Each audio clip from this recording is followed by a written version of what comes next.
안녕하세요. 여러분들과 함께 천일문 완성을 공부하고 있는 이기훈쌤입니다. 영상을 수강하시기 전에 먼저 좋아요와 구독 눌러주시면 감사드리겠고요. 자, 이번 시간에는 유닛 16 분사구문의 특이한 형태 챕터에 대해서 한번 다뤄보도록 하겠습니다. 우선은 분사구문 자체가 여러분들이 좀 어려워하는 영역이다 보니까 문법 설명을 이번 시간에 하고 다음 시간에 구문 분석을 통해서 그 문법을 연습해보는 시간을 가져보도록 하겠습니다. 자, 일단 분사구문이 뭐죠? 분사구문. 분사구문이라고 하는 건요, 기본적으로 어떻게 생긴 애죠? 분사가 맨 앞에 튀어나오는 녀석들을 분사구문이라고 하죠. 그리고 우린 분사구문을 어떤 녀석이라고 배우냐면 바로 부사절의 축약이다 라고 배웁니다. 이게 무슨 소리인지 한번 볼게요. 부사절의 축약. 자, 이런 문장이 있다고 쳐봅시다. as, 좀 아래다 쓸게요. as, 주어, 동사, 목적어가 있고요. 주어, 동사, 목적어. 이런 문장이 있다고 칩시다. 자, as는요, 대표적으로 어떤 절을 이끄는 접속사죠? 부사절을 이끄는 접속사죠. 그러니까 as부터 목적어 이까지는 전부 다 무슨 절이 될 것이다? 부사절이 될 것이다 라는 겁니다. 그리고요, 우리 부사절, 이런 절은요, 다른 말로 뭐라고 부르죠? 종속절이라고도 부르죠. 그래서 제가 여기다가 종속절이라고도 적어 놓겠습니다. 그러면 이 문장 전체 중에서도 이 부사절을 끌고 오고 있는 이 친구는 뭐라고 부르죠?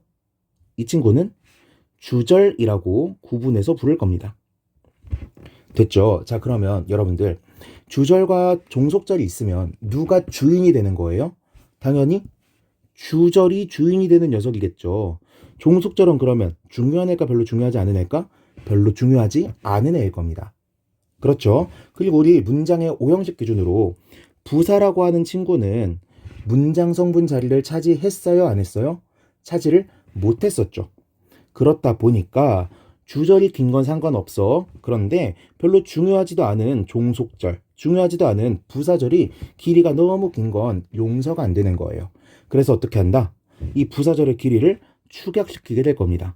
어떤 방법으로? 분사구문이라고 하는 방법으로. 됐죠? 자, 그럼 분사구문은 어떻게 만들 수가 있느냐? 첫 번째, 이 절과 절을 연결해주는 연결장치의 역할을 할 뿐인 녀석이 하나 있죠. 그게 누구야? 접속사죠. 그래서 접속사를 어떻게 해줄 수 있다? 생략시킬 수 있다. 생략 가능이라고 쓸게요. 두 번째, 자, 뭘 줄일까 하고 보니까 만약에 종속절의 주어와 주절의 주어가 똑같아요. 그러면 두 번 써줄 필요가 있어요? 없어요? 없게 되겠죠? 한 번만 써주면 된단 말이야. 그래서 만약에 주어 1번, 주절에 있는 주어와 주어 2번, 종속절에 있는 주어가 같다면 어떻게 할 수 있다? 주어 2번을 생략시킬 수 있다라는 거죠. 이게 두 번째 순서가 될 겁니다. 됐죠? 자, 마지막 세 번째. 동사를요, 어떻게 해줘야 되냐면, 이젠 더 이상 주어 동사가 없는 절이 아닌 녀석이 됐잖아요. 그래서 이 친구를 뭐로 바꿔주냐? ing를 붙인 꼴로 바꿔주게 됩니다. 이게 3번이고요. 마지막으로 규칙 하나만 더 추가하자면, 만약에 동사가 비동사였어요. 그러면 뭐로 바뀌게 되죠? being으로 바뀌게 되죠. 그래서 being일 경우에는 어떻게 해줄 수 있다? 생략이 가능하다. 생략이 가능하다. 이게 네 번째 규칙이 될 겁니다. 되셨죠? 자, 다시 분사구문을 만드는 순서가 어떻게 된다고? 첫 번째, 접속사는 그냥 생략시켜 버릴 수가 있다. 두 번째, 주절의 주어와 종속절의 주어가 같다면 어떻게 할 수 있다? 종속절의 주어를 생략시킬 수 있다. 세 번째, 동사는 반드시 어떻게 해줘야 된다? ing를 붙인 분사꼴로 바꿔주어야만 한다. 그런데 만약에 원래 있던 동사가 비동사였어서 ing를 붙여서 being이 되었다면 being은 생략시켜버릴 수가 있다라는 겁니다. 됐죠? 자, 분사구문은 기본적으로 이런 식으로 만들어진다라는 걸 우리가 같이 알아봤습니다. 그렇다면 분사구문이 어떻게 해석되는지 분사구문의 의미에 대해서도 한번 적어볼게요. 자, 미리 예고하지만 제가 지금 의미들을, 해석 가능한 의미들을 쭉 나열을 해드릴 건데 이걸 외울 필요가 있을까요? 없을까요? 없습니다. 그냥 한번 보고 지나가시기만 하면 돼요. 첫 번째, 시간의 의미를 나타낼 수가 있습니다. 예를 들어서 뭐뭐 할 때 when의 의미를 나타낼 수도 있고요. 뭐뭐 하는 동안에 while의 의미를 나타낼 수도 있고요. 뭐뭐 후에 after 같은 의미를 나타낼 수도 있습니다. 분사구문이 첫 번째로 나타낼 수 있는 의미예요. 두 번째, 이유나 원인에 대해서도 나타낼 수가 있어요. 우리가 대표적으로 이유나 원인을 가리키는 접속사는 뭐를 쓰고 있죠? because를 쓰고 있죠. because라던가 as라던가 이런 친구들의 의미를 나타낼 수가 있겠고요. 세 번째, 조건의 의미를 나타낼 수도 있습니다. 조건하면 우리 떠오르는 접속사가 뭐예요? if 같은 친구죠. 그쵸? 네 번째, 양보의 의미를 나타낼 수도 있습니다. 양보란 말이 좀 어려운데 양보가 어떤 거냐면 비록 뭐뭐임에도 불구하고 뭐뭐이지만 이런 뜻을 가지는 걸 양보의 의미를 가진다라고 해요. 대표적인 접속사가 뭐가 있어요? although가 있겠죠. 이런 친구들이 나온다든가 마지막으로 부대 상황. 동시에 발생하고 있는데 약간 곁들이 같은 상황이 있을 수가 있잖아요. 그래서 부대 상황도 while 같은 접속사로 설명을 할 수 있을 텐데 이런 의미도 나타낼 수가 있습니다. 됐죠? 그러면 우리가 해석할 때 어떻게 하면 된다는 거예요?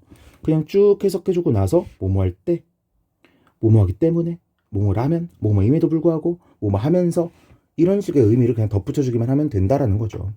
됐죠? 그런데 이렇게 접속사가 어떤 게 쓰일 수가 있고 그러면 어떤 의미가 되고 이런 거 하나하나 외울 필요가 있을까요? 없을까요? 없죠. 왜? 우리는 구문 연습을 통해서 그냥 분사 구문을 대충 의미가 이렇겠지 하고 추측해서 해석하는 연습을 하셔야지 이거는 뭐뭐일 땐가? 아니야. 뭐뭐이기 때문인가? 아니야. 뭐 라면인가? 맞는 것 같기도 하고 뭐뭐임에도 불구하고인가? 이것도 되는 것 같은데 이렇게 딱 맞아떨어지는 의미를 하나하나 찾아서 조립해서 해석을 할 게 아니기 때문입니다. 됐죠? 자, 그렇다면 우리가 여기서 좀 주목해서 봐야 되는 포인트가 뭐가 있냐면 자, 제가 항상 이유나 원인이 나오는 표현이나 if 같은 표현이 나오면 항상 여러분에게 강조해서 말씀드렸던 게 있어요. 그게 뭐였죠? cause and effect 패턴이었죠. 오케이? 기억나십니까? 독해를 할 때 cause and effect의 의미를 나타내는 게 있으면 우리는 A 하면 B인가 보구나. 이런 식으로 도식화해서 머리에 집어넣을 수가 있어야 된다라고 했었어요. 그런데 because라던가 if 같은 구문들이 전형적으로 cause and effect 패턴으로 쓰이는 표현들이잖아요.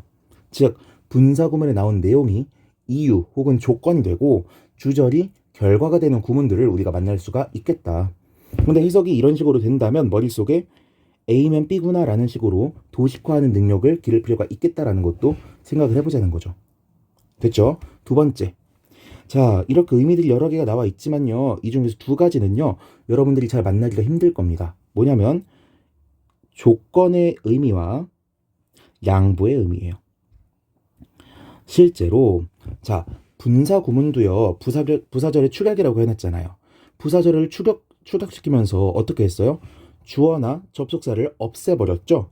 즉, 생략의 과정이 포함이 되어 있다는 겁니다. 그런데 이런 언어에서의 생략은요. 아무 때나 할 수 있는 게 아니에요.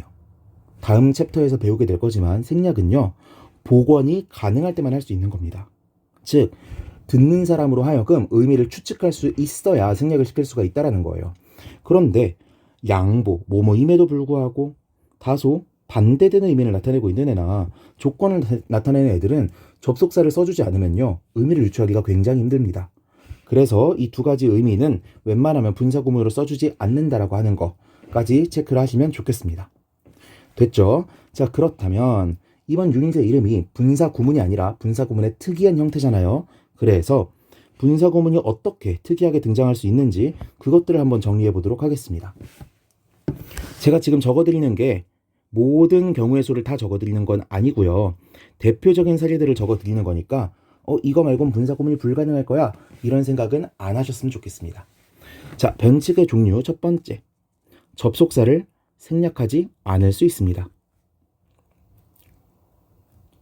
자, 무슨 소리일까요? 제가 아까도 말씀드렸죠. 여기 나와 있는 접속사들의 의미 하나하나 정확하게 맞춰서 해석해야 된다. 때려 맞춰서 해석하는 거다. 때려 맞춰서 해석하는 거다. 왜? 문맥이 애지간히 구체화해주지 않는 이상 뭐가 생략되는지를 알 수가 없기 때문이에요. 그러면 만약 말하는 사람이 나는 뭐뭐일 때라는 의미를 강조해서 말하고 싶어. 나는 뭐뭐 라면이라는 의미를 강조해서 말하고 싶어. 이런 경우에는 어떻게 해줘야 될까요? 접속사를 생략하지 않고 써줘야겠죠. 오케이. 즉 접속사 생략 과정을 거치지 않은 것이 변칙 1번이다 라고 볼 수가 있겠습니다. 됐죠? 두 번째, 문법책에서요 무동사절이라고 부르는 게 있어요. 원래 동사의 형태를 띠고 있었던 어떤 것조차 비동사조차 다 없애버리는 거, 즉 being을 생략시킨 구문이 바로 무동사절이라고 부르는 친구인데요. 무동사절을 만드는 건 어느 과정이에요? 여기 나와 있죠. 자, 변칙 두 번째가 뭐라고? being을 생략시키는 것 자체가 일종의 변칙이 될 수 있겠다라는 거예요. 됐죠? 세 번째, 어떤 걸 생략하지 않을 수가 있냐면 주어를 생략하지 않을 수가 있습니다. 자, 제가 아까 말씀드렸죠. 주어는 어떤 경우에 생략한다고요? 주절의 주어와 종속절의 주어가 같을 때 생략 가능하다 그랬잖아요. 그런데 둘이 같지 않다면 어떻게 되겠어요? 둘이 같지 않다면 생략시키지 않게 되겠죠. 그렇죠? 자, 세 번째, 주어를 생략시키지 않는 경우가 있다라는 겁니다. 우리가 문법책에서는요, 이걸 어려운 말로 독립분사 구문이다 라고 부를 거예요. 됐죠? 자, 네 번째, 이거는 우리가 비문법적이라고 배우는 건데요, 어려운 말로는 현수 분사 구문이라고 부르는 거고, 문법 문제에서는 현수 분사 구문을 만날 일이 없을 겁니다. 그러나 독해 상황에서는 어느 정도 만날 가능성이 있기 때문에 이 경우의 수도 알려드리는 거고요. 어떤 선생님들은 현수란 말이 어렵다고 그 영어로 그대로 말씀하시기도 하세요. dangling structure 이라고 부르는 겁니다. 다시 말씀드리지만 dangling structure, 이 현수 분사 구문은 비문법적인 구문이고요. 하지만 원어민들도 비문법적인 구조임에도 불구하고 무심코 말하는 경우가 있기 때문에 이런 걸 쓸 수도 있겠다라는 것도 알아두셔야 된다는 겁니다. 자, 주어와 주어가 서로 다른데도 불구하고 생략을 시키는 경우, 그게 뭐라고요? 현수 분사 구문이라고요. 됐죠? 자, 이렇게까지 해서 한 세트로 묶겠습니다. 그런데 이거 말고도 변칙의 경우의 수가 몇 개가 더 있어요. 다섯 번째, 관용적인 표현입니다. 자, 관용적 표현이라고 하면 대표적으로 뭐가 있냐면 generally speaking처럼, 일반적으로 말하자면 이런 표현들, 우리가 의미상 주어가 같은지 다른지 이런 걸 구분도 안 하고요, 그냥 써버리는 애들이 있어요. 그리고 이런 관용적 표현의 대부분은요, 어떤 식으로 발전하냐면 분사형 전치사, 그리고 분사형 접속사로까지 발전을 하게 됩니다. 이 친구들이 뭔지는 다른 시간에 설명을 드리도록 할게요. 아무튼 관용적 표현, 분사형 전치사, 분사형 접속사까지 한 번에 묶어서 문법적으로는 비연관 분사 구문 이라고도 부르는데, 우리가 이 이름을 알 필요는 없겠고요. 아무튼 의미상 주어를 따지지 않고 쓰는 분사 구문도 있나 보구나 라고 생각하시면 되겠습니다. 됐죠? 자, 분사형 전치사 종류 하나만 적어드리고 넘어갈게요. depending on 이라고 하면 뭐뭐에 따라서, 뭐뭐에 달려서 이런 의미가 되고요. 분사형 접속사의 대표적인 거 provided that 라고 하면은 뭐뭐라면이라는 의미로 사용이 되게 되죠. 이런 식으로 분사 구문처럼 생겼지만 더 이상 의미상 주어가 뭔지를 파악하지조차 않는 친구들, 이런 친구들을 관용적 표현이라고 묶어서 부르게 된다라는 거예요. 됐죠? 자, 여섯 번째, with 분사 구문입니다. with 분사 구문에 대한 자세한 내용은 구문 속에서 설명을 드리도록 하겠고요. with 분사 구문 같은 경우에는 정말 자주 만나는 구문이니까 조금 별표를 쳐놓도록 할게요. 됐죠? 마지막 일곱 번째, 천일문 완성 이번 챕터에서 다루는 건 아니지만 동명사의 관용적 용법이라고 하는 게 있습니다. 선생님, 동명사의 관용적 용법인데 왜 분사구문 파트에서 다루고 있죠? 라고 질문을 하시는 게 정상이에요. 왜냐면 자, 분사구문은 기본적으로 분사가 어떻게 생겼죠? 동사에 ing를 붙인 것 같이 생겼죠. 동명사도 어떻게 생겼죠? 동사에 ing를 붙인 것 같이 생겼죠. 그렇죠? 둘은 형태상으로 차이가 있어요, 없어요? 전혀 없습니다. 둘이 똑같다고요. 됐죠? 그런데 분사 구문은요, 품사가 어떤 식으로 사용되는 거예요? 부사적으로 사용이 되는 거죠. 즉 분사구문이라고 하는 건 분사의 부사류적 표현, 부사적 표현이라는 거예요. 동명사는 무슨적 표현이죠? 명사적 표현이죠. 명사류로 사용되는 녀석이라는 겁니다. 그런데 우리 문법책에서 공부하다 보면 이런 거 배우지 않나요? spend, 돈, 시간, ing. 이런 구문 배우다 보면요. 자, 어떤 식으로 분석을 배우게 되냐면 spend가 동사야, 돈, 시간이 목적어야. 그리고 ing 앞에는 in이 생략되어 있어. 그래서 원래는 in 플러스 ing 해가지고 부사적으로 사용되던 거였는데 이제는 in이 빠진 것 뿐인 거야 라고 가르칩니다. 그러면서도 이 ing를 동명사라고 설명을 해요.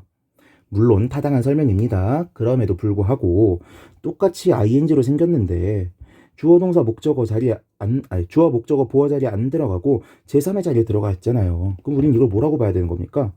부사류로 봐야 되는 거죠. 왜? 전치사 플러스 동명사도 부사류로 사용됐었는데 ing래. 죄송합니다. 전치사 in이 그냥 빠진 것 뿐인데 역할은 똑같이 이루어지고 있으니까요. 그렇죠? 그럼 부사류로 사용되고 있는 ing를 우린 뭐라고 부르기로 약속했어요? 분사구문이라고 부르기로 약속을 했잖아요. 오케이? 그래서 넓은 의미에서는 동명사의 관용적 용법도 분사구문의 일종이라고 볼 수가 있겠다라는 걸 설명드리고 싶었던 겁니다. 그런데 얘는 너무 딴 나라 얘기니까 그냥 괄호를 치고 넘어가도록 할게요. 전인문 완성에서도 다루고 있는 내용이 아니기도 하고요. 됐죠? 자, 그럼 마지막입니다. 이게 분사구문에서 어떻게 분사구문이 형성되고 분사구문을 어떻게 해석할 수 있고 분사구문의 변칙적인 형태가 몇 개가 있는지 대략적으로 알아봤어요. 그렇다면 이제 실전에서 써먹기 위해서 상식 깨부수기를 할 차례입니다. 상식 깨부수기. 자, 상식 깨부수기가 뭘까요? 제가 지금까지 설명드렸던 내용의 일부분을 뒤집도록 하겠습니다. 어떤 거 뒤집을 거냐면요. 자, 분사구문을 제가 뭐라고 설명했죠? 맨 처음에 부사절의 축약이다 라고 가르쳐 드렸습니다. 그런데 not always. 항상 그렇지는 않습니다. 무슨 말일까요? 자, 제가 이런 구문들 한번 써볼게요. 문장 한번 따라 적어보세요. The man, wearing such dark glasses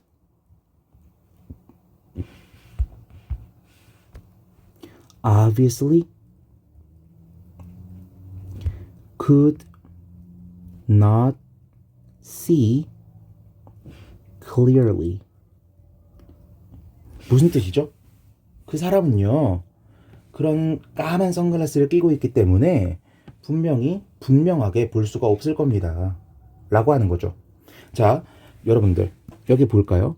컴마 다음에 ing가 나와 있어요. 그런데 이 친구 우리가 뭐라고 분석할 수 있을까요? 기본적으로는 분사구문이라고 분석을 할 수가 있을 겁니다. 그러면 뭐의 축약형이라고 볼 수가 있는 거예요? 예를 드는 거예요. Because he was wearing. 이런 식으로 분석을 할 수가 있겠죠. 즉, 부사절인 because he was wearing 이라고 하는 구문이 있었는데 이걸 축약시키다 보니까 wearing such dark glasses 이렇게 된다고 보는 겁니다. 두 번째, 접속사 중에 접속사라고 100% 보기는 어렵지만 whenever 제대로 썼죠. 복합관계부사도 아니고 복합관계부사가 뭐라고 했죠? 다시 죄송합니다. 복합관계부사인 whenever가 쓰여서 whenever he was wearing 이라고 하더라도 의미가 통한단 말이에요. 얘는 접속사처럼 사용이 되니까. 그런데 세 번째, who was wearing 이라고 하면 어때요? 이것도 말이 되는 것 같지 않나요? 사람은 사람인데 그런 까만 선글라스를 끼고 있던 그 사람은 분명히 제대로 못 보고 있었을 거야. 말이 되죠? 즉, 분사구문처럼도 분석이 가능하지만 뭐로도 분석이 가능하죠? 관계절로도 분석이 가능하죠. 관계사절. 오케이? 그리고 실제로 우리 문법책에서 배우잖아요. 관계대명사 플러스 비동사는 주격관계대명사 플러스 비동사는 생략시킬 수 있다라고요. 배우지 않습니까? 그쵸? 자, 그래서 제가 말씀드리고 싶은 건 이거예요. 상식을 깨부셔야 된다는 게 뭐냐면 우리가 알고 있는 이 분사가 부사절을 이끌고 있는 이런 분사 구문은요. 분사 구문은 반드시 부사절을 축약시킨 것만이 아닐 수 있다라는 겁니다. 실제로 구문 교재들을 보면요. but it의 축약형을 분사 구문이라고 보기도 하고요. but it이 생략돼서 만들어지는 걸 분사 구문이라고 보기도 하고요. which was 같은 관계대명사 플러스 비동사가 생략된 걸 분사 구문이라고 보기도 한다는 거예요. 오케이? 즉 분사 구문은 부사절의 축약일 뿐만 아니라 뭐의 축약일 수도 있다. 등위 접속사 플러스 주어의 생략에 따라오는 분사 구문일 수도 있다. 혹은 어떤 것의 분사 구문일 수도 있다. 관계사절의 축약이 만든 분사 구문일 수도 있다라는 겁니다. 오케이? 경우에 따라 해석을 어떻게 해야 될지는 여러분들이 그때그때 파악을 하시는 거고 그런 상황에서 해석을 잘하기 위해서 구문 교재로 공부를 하시는 거라고요. 됐죠? 자, 그렇다면 우리 하나만 더 해봅시다. 자, 등위 접속사나 관계사절이 축약된 게 분사 구문이 될 수 있다라고 하는 건 어떤 걸 의미할까요? 자, 관계대명사는 어디에 붙어 있게 되죠? 선행사인 명사 바로 앞에 붙어 있게 되죠. 그쵸? 그런데 만약에 이 관계대명사가 붙어 있는 게 주절의 주어가 아니면 어떻게 될까요? 예를 드는 겁니다. 얘가 주절이라고 쳤을 때 glasses 다음에 which 어쩌고가 나오고 있었는데 이거를 축약시켜서 ing가 따라 나왔다고 칩시다. 이런 경우에는요. 주절의 주어와 분사 구문의 주어가 같아요, 달라요? 달라지게 되죠. 오케이? 무슨 말을 하고 싶은 거냐면요. 자, 관계사절의 축약이나 등위 접속사의 축약은 필연적으로 문중이나 문간 중간이나 문미에 나올 수가 있습니다. 그런데 문중 문미에 나오는 분사 구문은요. 주절의 주어와 이 분사 구문의 의미상 주어가 서로 같지 않을 수도 있다라는 거예요. 오케이? 그래서 여러분들이 가만히 공시 공부를 하시거나 수능 공부를 하시거나 이럴 때 분사 구문의 의미상 주어를 찾는 문제를 자세히 살펴보시면요. 웬만한 경우에는 주절의 앞에 있는 분사 구문에 ing인지 pp인지 이런 걸 물어보고 있었을 겁니다. 왜? 문미에 나오는 경우에는 주절의 주어뿐만 아니라 주절의 마지막에 나오는 명사, 주로 목적어겠죠? 목적어와 의미상 주어를 공유할 수도 있거든요. 오케이. 자, 이 내용에 대해서는 다음에 관계사절을 어떻게 분사 구문으로 축약할 수 있는지 영상을 찍게 되면 그때 다루도록 하겠고요. 아무튼 문중 문미의 분사 구문이 나오는 경우에는 주절의 주어와 의미상 주어를 공유하지 않을 수도 있다라는 거, 그 가능성만 여러분들이 알고 지나가시면 되겠습니다. 됐죠? 자, 제가 최대한 책 아래에다가 여러분이 필기하실 수 있게끔 하기 위해서 이 아래에다가 필기를 몰아서 하다 보니까 글씨가 조금 더 작게 써졌을 텐데 양해의 말씀을 드리겠고요. 여러분들이 필기를 하실 수 있게끔 이렇게 띄워놓도록 하겠습니다. 오랜만에 문법을 가지고 이렇게 20분 동안 떠들어 봤는데요. 다음 시간에는 우리가 지금 문법으로 떠들었던 내용을 구문 분석을 통해서 하나하나 연습해보는 시간을 가져보도록 하겠습니다. 이 내용들 한번 쭉 다시 한번 복습해보시고 다음 강의 들어주시면 감사드리겠습니다. 수고하셨습니다.